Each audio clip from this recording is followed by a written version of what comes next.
오늘도 우리는 성도의 여정의 말씀 6번째 시간입니다. 성도라는 말이 참 어마어마한 말입니다. 성도, 우리말로는 성도, 히브리 말로는 코데시, 헬라 말로는 하기오스. 우리말로는 이제 한자 말이죠. 거룩할 성 무리도. 거룩하다는 말과 무리도자인데, 이 무리도자에는 무리, 제자, 종 이런 뜻이 있습니다. 그러니까 여기서 무리라는 말도 되죠. 거룩한 무리라는 말이기도 하고 거룩한 제자라는 말이기도 합니다. 네 가지 뜻이 있다고 그랬어요. 복습하는 거예요. 매주 복습하면 머리에 완전히 바뀌겠죠. 최고의 학습 방법, 단순, 반복, 지속입니다. 첫 번째는 분리된, 두 번째는 구별된, 세 번째는 거룩한, 네 번째는 신성한. 그런데 이 말씀을 계속 붙잡고 있으면 있을수록 여기에 오묘한 하나님의 진리가 있다는 것을 알게 돼요. 우리가 교회에서 보통 훈련의 과정의 명칭을 뭐라고 말하냐면 제자 훈련이라고 말합니다. 예수님의 제자들, 목사의 제자가 아니에요.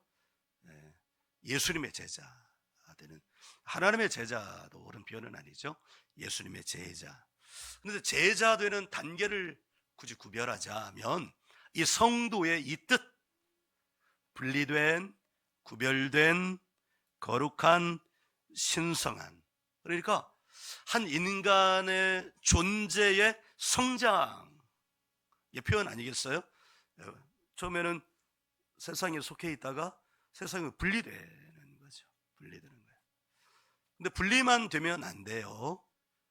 세상과 분리된 자는 세상과 구별되어져야 돼요. 그 속성이 달라져야 되죠.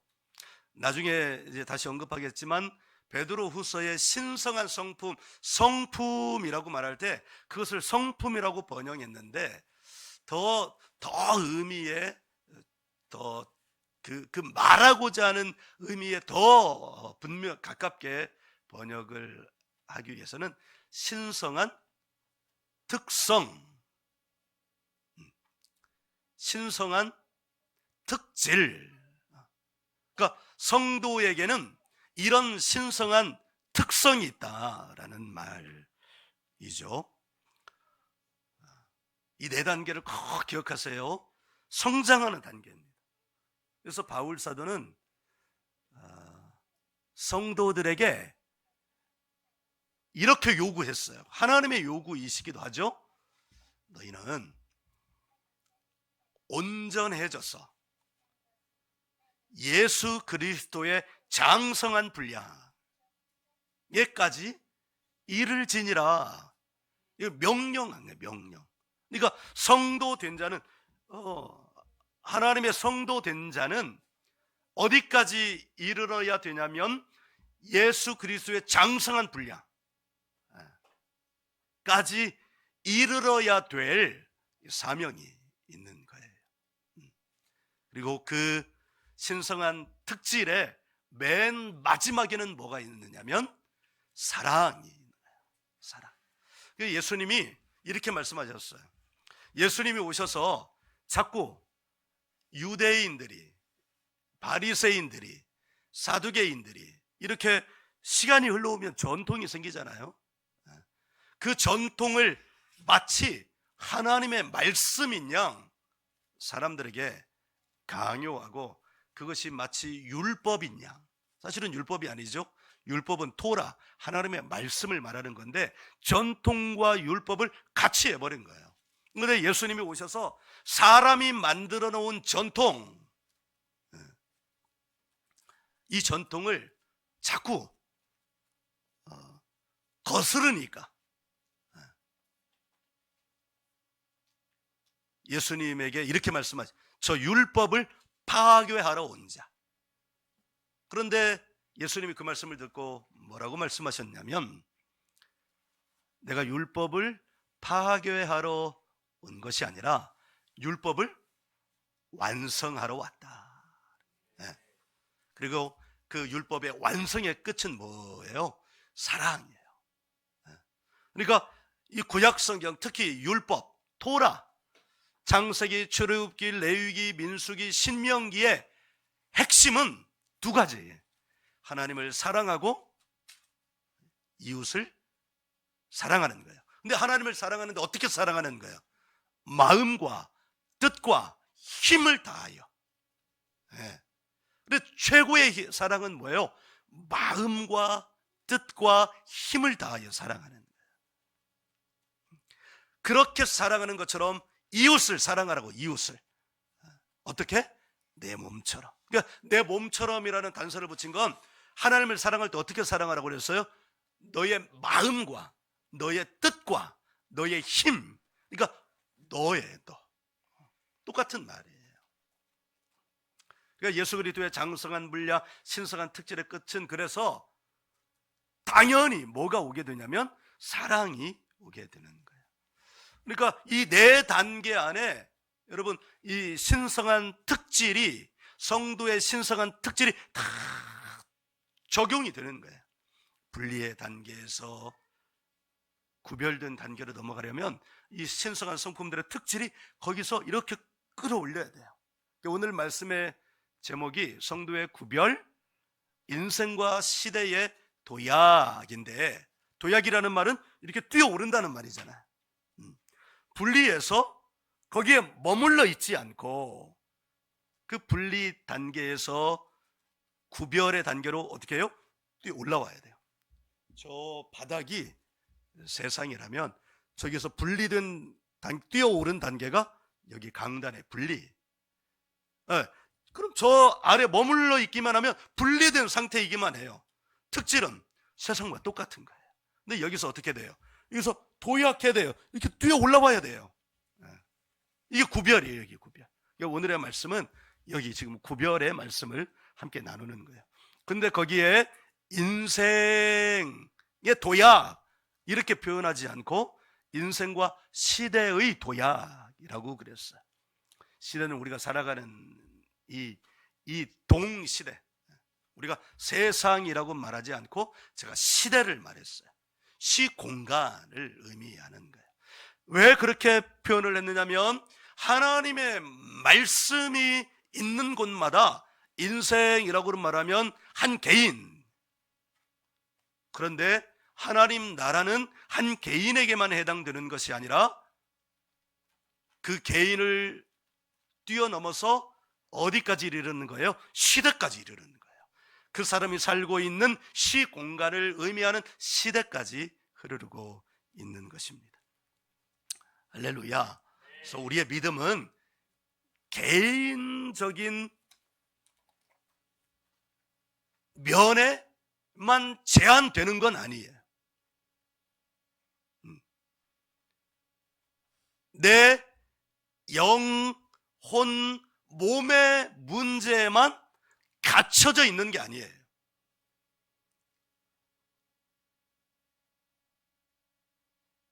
이 믿음의 문제는 나 개인적으로는 영혼 구원이지만 사실은 신성한 성품, 신성한 특질의 맨 앞에 뭐가 있어요? 믿음이 있잖아요. 믿음이 맨 끝의 문제가 아니라, 만약 믿음이 맨 끝의 문제면 사랑 다음에 믿음이 있었겠죠. 그런데 믿음은 이 모든 것의 뭐라는 거예요? 시작이라는 거예요.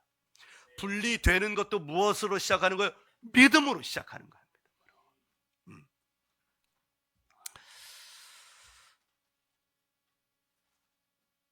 이 신성한 성품이 분리, 구별, 거룩, 신성, 이 각 단계에 나타나고, 그리고 결국은 끝에까지 가서 신성한 단계까지 이르는 거죠. 이것을 우리는 교회에서는 제자 훈련이라고 말하는 거예요. 그러니까 한 영혼이 세상과 분리돼서 주의 거룩한 공동체 에클레시아, 이 공동체에 들어오게 되면 이제 분리되었으니 그 다음에 어떤 단계로 가기 위하여 훈련을 받아야 되느냐면 구별된 단계예요. 속성이 세상과 하나님 나라의 백성의 속성은 이렇게 다르다라는 것을 가르쳐 줘야 되는 거죠. 가르쳐 주고 가르침을 받는 단계, 이게 바로 제자 훈련입니다. 이것이 성도를 향한 하나님의 뜻입니다. 이와 같은 목적이 성경에는 다 드러나 있지만 오늘은 창세기 18장에 있는 말씀으로 함께 그것을 찾아가려고 하는데요. 창세기 18장 19절을 먼저 한번 읽어보죠. 창세기 18장 19절 같이 읽어요. 시작. 내가 그로 그 자식과 권속에게 명하여 여호와의 도를 지켜 의와 공도를 행하게 하려고 그를 택하였나니 이는 나 여호와가 아브라함에게 대하여 말한 일을 이루려 함이니라. 아멘. 자, 그리고 이 말씀이 어떤 상황, 어떤 시대 상황 속에 이 말씀이 여기에 기록되어 있는지를 한번 보도록 해요. 창세기 18장의 소제목은 아브라함이 아들의 약속을 받았어요. 하나님께 부르심을 받았는데 아직도 아들이 없어요. 약속의 아들이 없어요. 그러니까 점점 어떻게 지쳐가겠죠. 큰 민족은 고사하고, 아니 약속의 씨앗이 한 명도 없는데, 그러면 하나님께 기도하는데 하나님의 약속을 받아서 하나님의 말씀을 받아서 그것을 기다리는데, 그러면 기다리면 하나님이 속히 응답을 해주셔야 되는데 응답이 안 와요. 뭐 어떻게 해요? 지쳐요. 그래서 믿음의 다른 속성은 인내예요. 인내. 바울 사도가 선제인 것은요, 그것을 이렇게 표현을 했어요. 로마서 5장 3절에서 우리가 환난 중에도 기뻐하나니. 환난이 오면 왜 기뻐요? 환난이 오면 속상하고, 환난이 오면 고민이 되고, 환난이 오면 낙심이 되고, 환난이 오면 좌절하고, 환난이 오면 절망하고, 환난이 오면 포기해야 되는데 사도 바울은 그게 아니라는 거예요. 환난 중에도 우리가 어떡하나니? 기뻐하나니.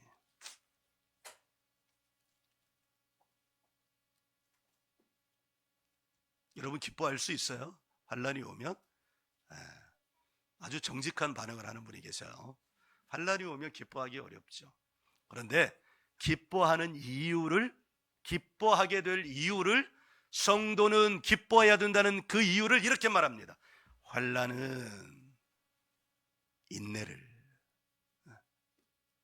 그러니까 이 말은 무슨 말이냐면, 환난이 오면 성도는 인내하라는 이야기는 그 환난을 내게 찾아오면 그 환난 앞에서 쫄지 말라는 거예요. 그 환난이 오면 흔들리지 말라는 거예요. 흔들릴 수 있죠. 흔들려도 그 흔들리는 상태로 있지 말라는 거예요. 이렇게 흔들린 상태로 있지 말라는 거예요. 이렇게 있으면 제가 지금 힘들까요? 안 힘들까요? 지금 왼쪽 다리가 불편해졌어요. 왜냐하면 하중이 이쪽으로 가니까. 이렇게 흔들려도 다시 몸을 고쳐 세우라는 말이에요. 인내는 뭐예요? 인내는 흔들리는 가운데도 항상 그 자리에 있는 태도예요. 있는 태도.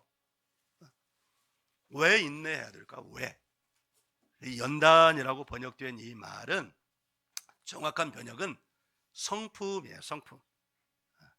캐릭터. 영어로는 이걸 이렇게 번역을 했어요. 캐릭터. 우리가 영화나 드라마를 보면 한 배역들이 다 있고, 그 배역을 세울 때 작가는 그 배역의 캐릭터를 머릿속에 그려요. 어떤 사람은 참 뭐라고 말할까, 주인공이겠죠. 환난이 와도 어려움이 와도 그것을 돌파하고 이겨내고 맞서 싸우는 주인공.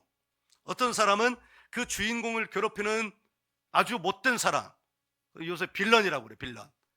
나머지는 이 주인공과 빌런 사이에 이제 이 주인공 편에서의 조연, 빌런 편에서의 조연, 그리고 악취 같은 조연, 주인공 쪽에도 가고 빌런 쪽에도 가는, 이게 캐릭터란 말이죠. 이게. 그래서 우리는 빌런이라고 일컬어지는 그런 캐릭터를 보면 이제 그 인간만 그 장면에 나와도 어떻게 해요? 머릿속에 그려져. 저 녀석은 저런 놈이야, 나쁜 놈이야. 그런데 환난은 인내는 그 다음에 연단, 그러니까 캐릭터, 성품이라는 말을 사용한 까닭은 성도는 그 인생에 환난이 찾아오면 그 인내의 과정을 통해서 하나의 캐릭터가 형성이 된다는 거예요. 주의 약속을 받은 사람, 주의 약속이 속히 이루어지지 않아도 그것을 향하여 나아가는 사람, 그리고 흔들리지 않는 사람, 잠깐 흔들려도 다시 몸을 일으켜 세우는 사람, 우리는 그런 사람을 보면서 어떻다고 여겨요? 막 이렇게 계속 흔들리는 사람을 보면 그 사람에게 어떻게 신뢰가 가요, 안 가요? 막 흔들려가지고 계속 이렇게 넘어져. 그럼 우리는 뭐라고 그 사람을 캐릭터화하냐면, 저 사람은 좀 약해, 저 사람은 어려움이 생기면 이렇게, 그러면 그 사람을 떠올리면 어떻게 되는 거예요? 이제 예상이 되는 거예요. 그 사람의 행동 패턴이 예상이 되는 거예요. 그런데 지금 사도 바울이 말씀하시는 환난은 인내를, 인내는 캐릭터를 이렇게 말하는 사람, 그 다음 성도의 캐릭터는 뭐냐? 그 사람이 어려움 속에서도 인내하는 성품의 특질을 가져요. 그럼 우리는 그 사람을 볼 때, 그 사람은 좀 어려움이 있어도 그 사람은 다시 일어서는 사람이야. 그 사람은 좀 문제가 닥쳐와도 그 문제 앞에서 결코 딴 데로 갈 사람이 아니야. 그럼 우리는 그 사람을 바라보면서 어떻게 해요? 신뢰하는 거예요. 신뢰하는 사람에게 뭔가 더 마음이 가요. 그런데 그 캐릭터, 그 신뢰가 가는 캐릭터, 연단이라고 표현한 그 연단, 다시 말씀드릴게요. 환난을 기뻐하나니 환난은 인내를, 인내는 연단을, 캐릭터를. 근데 그 캐릭터화되면 그 삶에 어떤 일이 일어나기에 그 뒤에 단어가 너무 중요해요. 소망. 아멘. 네, 이 소망을 말하기 위해서 성도는 어떤 존재, 소망의 존재라는 거예요. 하나님의 백성 된 자는, 그 사람은 분리, 구별, 거룩, 신성을 향하여 나가서 소망의 존재, 그것을 누가 나타내셨냐면 예수님이요. 인생의 가장 큰 절망이 뭐예요? 소망이 없는 거예요. 소망 없는 거에 대표적인 건 뭐야? 죽음이에요. 죽음. 나 죽겠네. 여러분, 한번 그 소리 들으면 그런가 보다 하지만 만날 때마다 죽겠네. 그 얘기 계속 들으면 살만한 나도 죽을 것 같아. 그래서 어떤 믿음의 부모들은요, 이렇게 자녀들에게 힘든 일이 생기고 죽겠네 그런 말이 나올 것 같으면 이렇게 말하라고. 살겠네. 예전에 그 김기동 지금 목회하시는 목사님이 하여간 말을 재밌게 하는데, 우리나라가 이렇게 흥하게 된 까닭이 있다. 우리 어머니들이, 옛날 우리 어머니들은 욕도 정말 잘했어요. 지금 돌아보면 우리 어머니도 욕을 너무 잘하셨어요. 내가요 그 욕 먹고 자란 사람이에요. 그 환난 속에서 자란 사람이야. 내가 인내를 했지. 그러니까 인내하니까 캐릭터가, 욕 먹어도 괜찮아. 그러니까 소망이 있어요. 욕을 막 엄청나게 하는 거지. 옛날 우리 할머니들 막 욕하는 거 보면 막 육실알이 뭔지 알아요? 육실알? 오살이 뭐예요? 오살. 우리 어머니 나한테 오살로 모살로 그래. 오살이 뭔지 아세요? 몸을 5덩이로 이렇게 한다는 거예요. 차함형. 옛날 차함형. 사지에다 끈을 묶어가지고 말인지 소에다가 이렇게 해서 이거 채찍질하면 어떻게 돼? 네, 다 각자 가잖아요. 그러면 이렇게 떠서 어떻게 돼? 너무 자세한 건 상상하지 마세요. 뭐 그런 욕을 먹고 자란 세대야 우리가. 네, 알겠느냐? 네. 근데 그러는 중에도 그 우리 어머니들이 그래. 나도 그랬어요. 우리 어렸을 때는 왜 이렇게 코 찔찔이들이 많은지 몰라. 요새 얘들은 코를 안 흘리잖아요. 감기 걸렸을 때. 여기다가 수건 하나씩 달고 갔는데 이 용도는 코 나오면 마시지 말고 또는 입으로 먹지 말고 들이마시지 말고 흥 하고 풀어라. 근데 우리 어머니들이 애들 코 나오면 어떻게 해요? 코에다 이렇게 대고 그냥 콱 조여. 여기를 확 조여가지고 뭐라고 말해요? 흥해. 흥. 아이 놈의 새끼 흥해. 흥. 그러니까 전국 팔도에서 그 당시에 콧질질이 그냥 못 살고 그럴 때 왜 이렇게 코가 나오니? 요새 애들은 코가 안 나와. 깨끗해 아주. 30년 전만 해서 우리 쟤도 막 코 찔찔이 이렇게 콧물 줄기가 나오잖아요. 흥해라.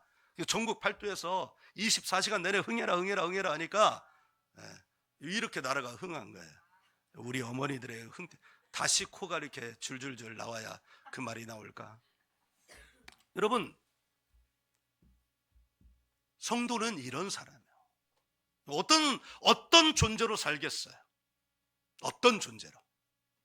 환란이 다가오면 그 환란 앞에서 쩔쩔매면서 난 이래서 안 돼, 난 아주 죽겠어, 뭐 이렇게 살 거예요? 뒤로 후퇴하는 삶을 살겠어요? 아니면 환란이 오면 그래 너 환란 와봐라, 그 환란이 힘들지 않다는 말은 아니야. 어려워. 그러나 그 환란이 오면 내가 한번 부딪혀 볼 거야. 처음에는 펀치가 누가 세겠어요? 내가 버티는 맷집이 세겠어요? 환란이 내게 내지르는 주먹질에 힘이 세겠어요? 환란의 주먹질에 힘이 세죠. 맞고 더럽게 아프네. 다시 일어서는 거예요. 다시. 여기 그 장면 속에서 지금 하나님 모세에게 아브라함에게 말씀을 주시는데, 이 말씀이 주신 상황은 어떤 상황이냐면 소돔과 고모라 상황이에요. 가장 타락한 시대의 도시의 대명사 소돔과 고모라 상황에서 하나님이 아브라함에게 말씀을 주시는데 뭐라고 말씀을 주시냐면, 가장 타락했다는 건 뭐예요? 도리가 땅에 떨어졌다는 말이에요. 공의, 정의가 없다는 말이에요. 공동의 선이 없다는 말이에요. 타락했다는 것. 힘 있는 자가 힘 없는 자를 억누르고 부자가 가난한 자를 멸시하고 모든 시대가 그냥 질서가 없다는 말이에요. 근데 그 대명사가 어디라고요?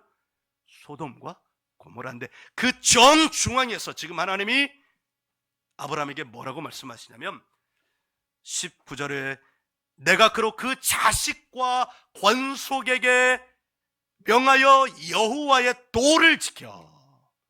아브라함에게만 말하는 게 아니라 누구에게도 같이 자식, 또 누구? 권속. 그 가문, 그 가정과 가문에게 여호와의 도. 이 19절에서 중요한 단어가 3개입니다. 뭘까요? 한번 같이 해볼까요? 어떤 단어, 3개 단어가 중요한데 어떤 단어가 중요할까요? 첫 번째, 도. 맞았어요. 빙고. 두 번째, 네, 맞았어요. 이렇게 잘 맞추면 내가 잘난 체 하기 어려운데. 세 번째, 공도예요. 이미 여러분도 아셔요. 그런데 이 말씀이 지금 어디에서 어느 상황에서 선포된다고요? 소돔과 고모라, 의도 없고 도도 없고 공의도 완전히 무너져 버린 없는 그런 도시 가운데, 그러니까 하나님이요, 하나님 진짜 하나님은 못 말리셔요. 완전히 무너졌다. 소돔과 고모라 얼마나 무너졌길래 하나님이 그 두 도시를 멸망시켜 버리셨겠어요?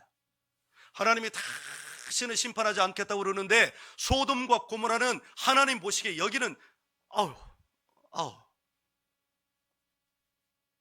그 말로 표현할 수 없는 타락의 정중앙에서 하나님은 아브라함 가정과 그 가문을 향하여 비전을 가져요.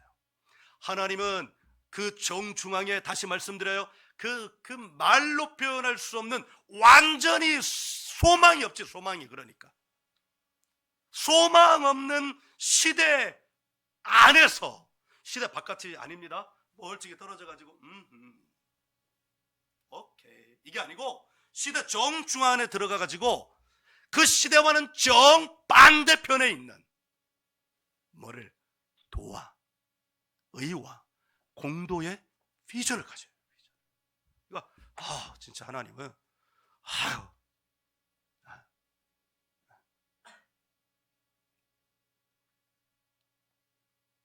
어제 사모님이 제 카톡에다가 카톡을 하나 보냈어요. 주의 종은 마땅히 온유하며, 내가 어제 무슨 일로 막 울그락불그락 했는데 그걸 알고 갔단 말이에요. 장인어른이 몸 편찮으셔서 병원에 갔는데 내가 수원역까지 태워다 줬거든요. 가면서 이제 이런저런 얘기하다가 내 상태를 알았어. 그러면 혼자 하면 되잖아요.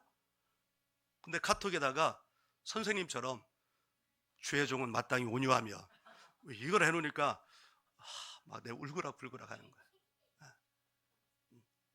하나님이 마치 이런 분이에요. 완전히 무너졌는데 거기서 하나님은 하나님의 방식을 말씀하시는 거예요. 그래서 내가 그걸 돌이켰어요. 화는 나나?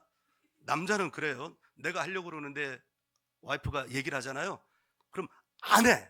하려고 그러다고도 안 해. 나 이제 성숙해졌잖아. 알았어, 이제 온유할게.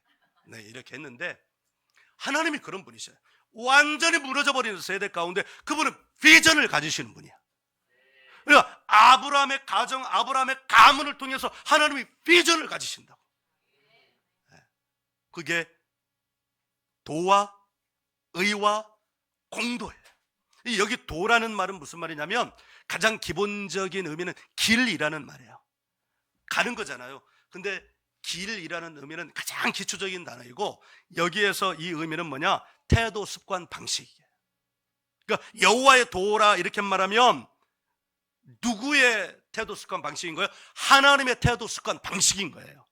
그러니까 하나님이 아브라함 가정 가문에게 비전을 갖는데 이 소돔과 고모라 같은 상황 속에서 너와 너의 가정과 너의 가문은 나의 방식, 하나님의 방식을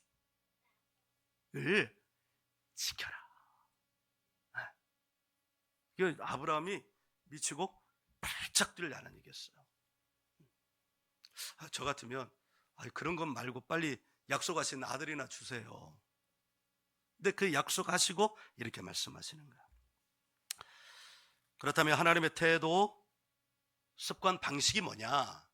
그게 그 뒤에 나오는 의와 공도입니다. 의라는 말은 세다카라는 히브리 말인데 그 뜻이 의로운 행위. 공도는 심판, 법률이라는 말이에요.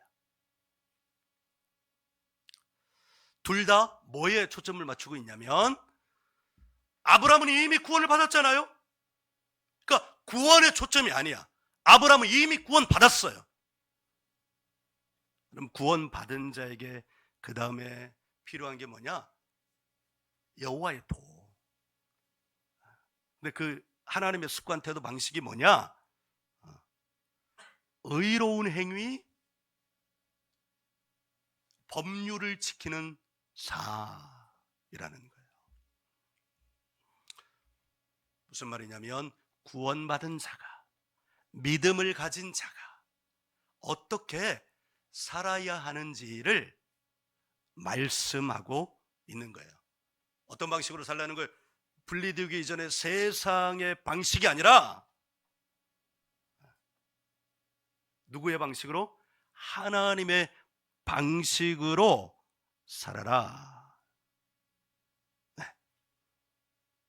창세기 12장 1, 2, 3절에서 하나님은 그러니까요, 이게 하나님이 영업을 하시면 최고로 잘하셔.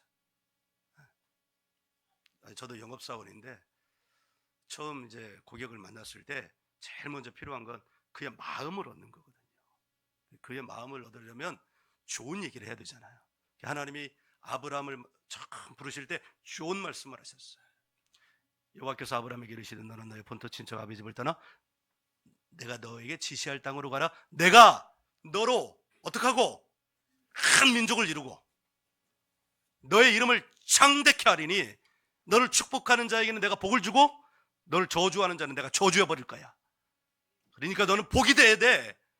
네, 이렇게 좋은 말로 인도하시고 이제 다시는 뒤로 돌아갈 수 없는 그 상황이 되니까 이 상황에서 이제 어떤 너의 삶의 태도 방식이 나의 방식이어야 돼.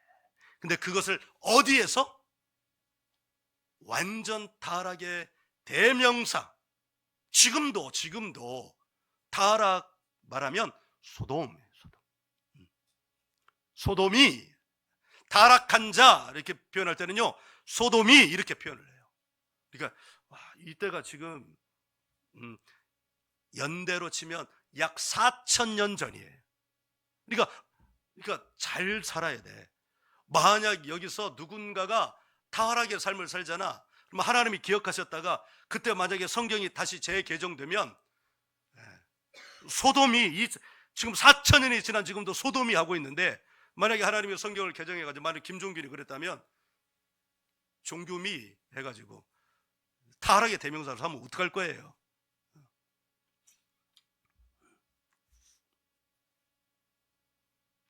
왜 하나님은 아브라함 개인에게 국한시키지 않고 그 가정, 그 가문에게로 확장하셨을까요?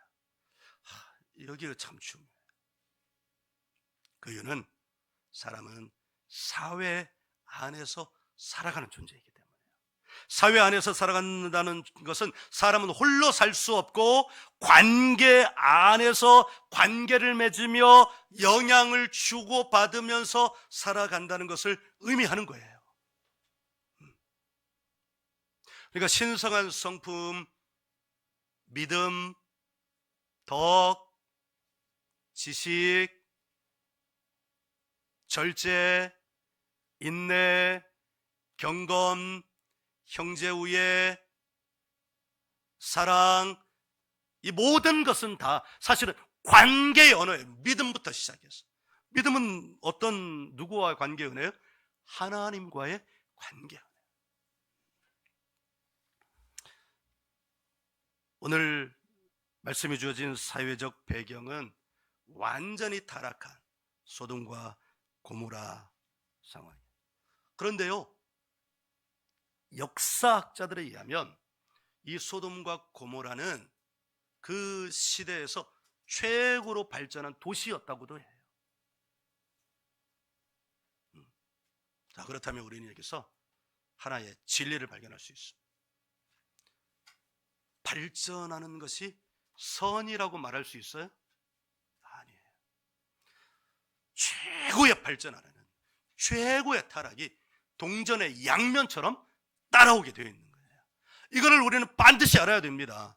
이 시대의 대한민국 이 한반도 역사상 5,000년 역사상 가장 잘 사는 시대. 그런데 타락의 정도로 치면 가장 타락한 시대. 가장 발전하면 가장 타락해요. 왜요? 발전했다는 것은 기술 문명이 발전했다는 것인데 이건 사람의 힘이 들어가는 거잖아요. 그러니까 뭐가 없어지는 거예요? 신의 영역이 없어지는 거예요. 발전할수록 신의 영역이 없어져요. 그럼 어떻게 돼요? 신의 영역이 없어지면 그 사람이 타락하는 거예요. 그런데 하나님이 비전을 가지시는 거예요. 어떤 비전? 그 동전의 양면과 같이 따라오는 이것을 거슬러서 너는 어떻게 하라는 거예요? 나의 방식으로 살아라. 나의 방식으로 살아라. 그분의 방식이 뭐길래요? 이걸 다 축약하면 하나님을 사랑하고 이웃을 사랑하는 것인데 그 구체적인 방법이 베드로후서 1장 4절부터 7절까지인 거예요.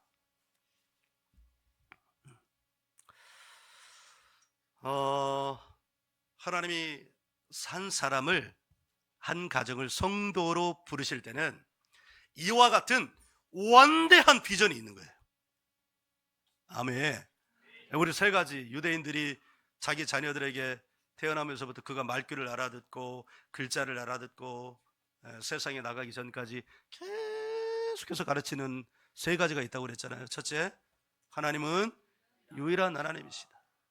딴 데 눈 돌리지 말아라. 그러니까 하나님의 방식 외에는 다른 방식을 눈 돌리지 말아라. 두 번째는 하나님이 너를 이 땅에 보내셨다. 야, 우리가 어쩌다가 태어난 게 아니라, 어쩌다가 태어난 게 아니라, 이 세계관이 중요합니다. 어쩌다가 태어났다, 이 말은 자기의 삶에 뿌리가 없다는 거야. 뿌리가. 근데 하나님이 말씀하시는, 하나님이 너를 이 땅에 보내셨다. 하나님이 너를 이 땅에 보내. 이 세계관이 얼마나 중요하냐면, 자기 자신의 가치, 내 존재의 가치가 어디까지 이르는 거예요? 하늘에까지 이르는 거예요. 어쩌다가 태어났다, 이 말은 유물론적 세계관이에요. 어쩌다가 태어났다. 유물론적 세계관이란 말은 내가 물질이라는 말이에요. 물질에는 가치가 있어요, 없어요? 없어요. 물질에는 가치가 없어요. 그래서 유물론적 세계관에 기초한 공산 국가는 인간의 존재를 가치롭게 여기지 않습니다. 그런데 하나님이 너를 이 땅에 보내셨다, 이 말은 너의 존재가 어떤 존재이든지, 너의 지금 외적, 물질적, 이 외모는 물질적인 모습이잖아요. 이 물질적인 모습과 관계없이 너는, 하나님이 너를 이 땅에 보내셨어. 그러니까 이 외적인 모습을 어떻게 뛰어넘을 수 있는 거예요. 외적인 모습이 다른 사람들하고 비교해가지고 좀 다르더라도 그게 환란이잖아요. 그런데 성도의 세계관을 가지면 환란이 오는 것을 어떻게 해요? 즐거워하나니, 기뻐하나니. 그 다음에 이유는 뭐예요? 환란이 인내하는 거예요. 내가 누구이기 때문에? 하나님의 가치 있는 존재, 하나님의 성도이기 때문에 인내하는 거예요. 넘어지지 않는 거예요. 포기하지 않는 거예요. 그러니까 구별된 존재가 되는 거예요. 구별된 존재. 성도의 구별이라는 이 말에는 이와 같은 놀라운 게 있습니다.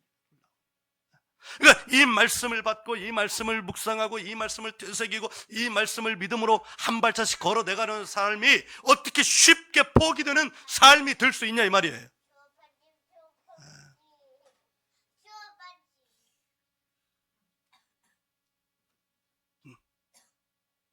이 환란 속에서 나는 굴하지 않아요.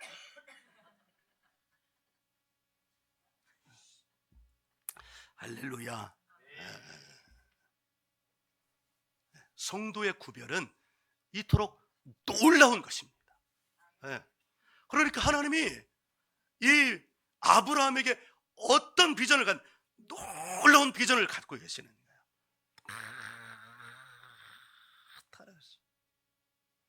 4,000년의 타락의 대명사면 도대체 얼마나 타락한 거예요. 근데 거기에서 하나님은 이 무너지. 예전에 제가 애니메이션을 하나 봤는데, 여러분도 기억할지는, 월이라는 애니메이션 봤어요? 월. 아주 그 미래 세계에 다 기계화된 세대에 이제 다 그 부품화가 돼가지고 쓰다가 쓸모가 없으면 다 이렇게 수거해가지고 쓰레기 행성에 버리는 거예요. 주인공인 월도 거의 뭐 누더기예요, 누더기. 쓸모 없어서 버려졌어요. 근데 기억나는 장면 하나, 그 쓰레기 더미에서 쓰레기 더미가 너무 쓰레기가 있으면 거기서 먼지, 김이 이렇게 피어오르잖아요. 그런데 제가 기억하는 장면 하나, 거기에 꽃 한 송이가 이렇게 피어오르는 장면이에요. 하나님이 소돔과 고모라 그 타락의 상황 속에서 아브라함 가정, 아브라함 가문을 어떻게 여기시냐면, 그 쓰레기 더미에서 피어오르는 그 유일한 한 꽃처럼 비전을 가지신다. 세상은 뭐라고 말해요? 쓰레기 더미는 쓰레기 더미지 거기서 뭐 선한 것이 나오겠냐? 이렇게 말하는데, 하나님은 그 소돔과 고모라 같은 상황 속에서 아브라함에게 한 가지 비전을 갖는 거예요. 비전을. 의와 공도를 행하는 가정, 가문. 그리고 놀랍게도요, 제가 말씀을 찾다 못 찾아가지고 왔는데, 놀랍게도 2000년이 흐른 그 다음에, 아브라함부터 1000년이 흐른 세대는 누구의 시대냐면 다윗의 시대예요. 사무엘하 7장 같아요. 거기에서 하나님이 다윗과 새 언약을 세우면서 너는 이 땅에 의와 공도를 행해라, 이렇게 말씀하셨어요. 그리고 놀랍게도 여러분, 다윗의 시대로부터 1000년이 흐른 후에 하나님이 직접 이 땅에 사람의 몸으로 오셔서 같은 말을 이 시대 사람들이 알아듣게 말씀을 하시는데, 그 말씀이 마태복음 5장 16절입니다. 한번 찾아보셔요.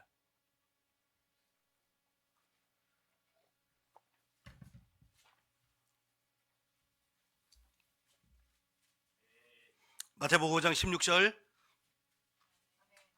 찾으셨으면 아멘. 우리 함께 읽어봅니다. 이 벅찬 가슴으로 한번 읽었으면 좋겠어요.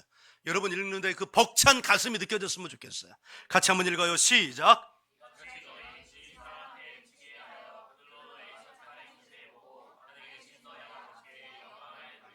아멘. 이 착한 행실이 뭐냐? 빛이 뭐냐? 여호와의 도를 지켜 하나님의 방식으로 의와 공도를 행한 사람의 삶이 빛이요 착한 행실이에요. 하나님은 여전히 그 아브라함 때로부터 2000년이 흐른 다음에도 하나님은 똑같은 비전을 가지고 계시는 거예요.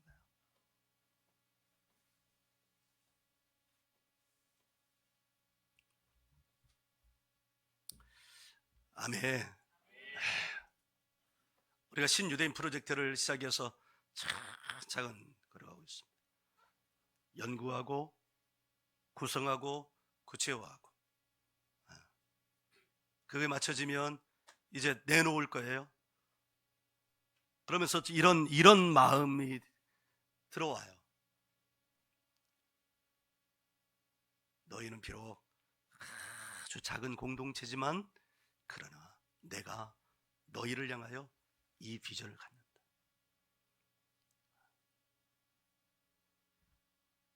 대한민국이라는 이 나라가 기술이 발전해서 아무것도 가진 것도 없는데 세계 10위권의 경제대국, 어떤 면에서는 세계 탑을 이루지만 그러나 그만큼 동전의 발전의 양면만큼 타락한 이 세대에 내가 너에게 그 쓰레기 더미에서 피워낸 한 송이 꽃과 같은 비전을 갖는다.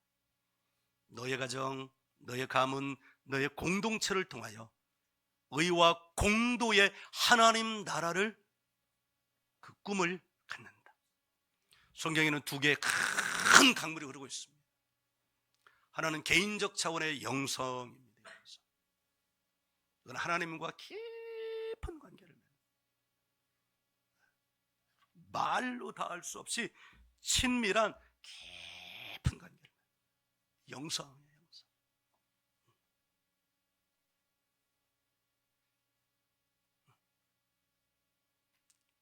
또 다른 강물은 사회성입니다. 의와 공도의 강물. 하나님과 깊은 사랑. 근데 하나님과의 사랑이 사회성이라는 게, 이게 뭐예요? 이웃을 사랑하는 강물이에요. 그 사랑하는 방법은 성경 안에 다 있어요. 할렐루야. 네. 이 영성과 사회성의 큰 강물로 한 사람 인생, 그 사람의 삶도 도약하고 그 사람이 살고 있는 그 시대도 도약하게 해서 어떤 삶이 이루어지게 하는 거예요? 의와 공도의 정의의 세상. 정의라는 말에는 뭐 이렇게 그냥 옳다 그러다 이것만 포함된 게 아니라 정의 안에는 사랑이 같이 있는 거예요. 사랑. 네. 사랑과 정의의 세상, 이게 하나님 나라야, 하나님 나라. 사랑하는 여러분, 여러분은 지금 어디에 있습니까? 분리전? 분리에 있습니까? 구별입니까? 지금 우리는 구별 말하고 있는 거예요. 이게 구별이에요, 이게 구별. 구별되면서 우리의 삶이 도약하고, 여러분, 이제 우리는 그 삶이 내 개인의 삶에 국한되는 것이 아니라 그걸 확장시켜서 이와 같이 너희 빛을 사람 앞에 비치게 하여 저희로 너희 착한 행실을 보고 하늘에 계신 너희 아버지께 영광을 돌리는 우리의 궁극적인 목적, 부르신 목적을 이루시는 우리 모두가 되기를 주의 이름으로 축원합니다. 아멘.